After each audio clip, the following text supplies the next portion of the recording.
Prej mëngjesit të së shtunës, një pjesë e vijës bregdetare të Vlorës, konkretisht nga zona e njohur si Rapi, deri te vilat Buzdetit, është ndotur ndjeshëm, duke shkaktuar shqetësim të pushuesit dhe banorët e zonës.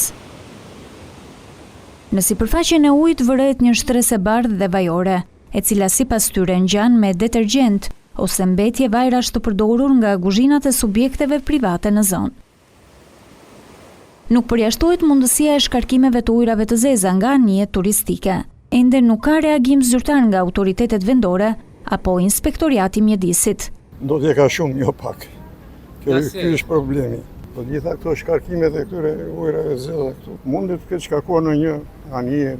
Bizneset këtu që janë lartë hotelet, të gjitha, ujrat e gjitha komplet. Derdhen aty.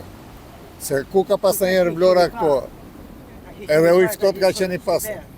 Kjo një 2 vjet që jam unë këtu njerë ka, kurse më përpara s'ka pas asnjëherë. Këto së pari jetë dhe jetë dhe lokaleve deri në aty det.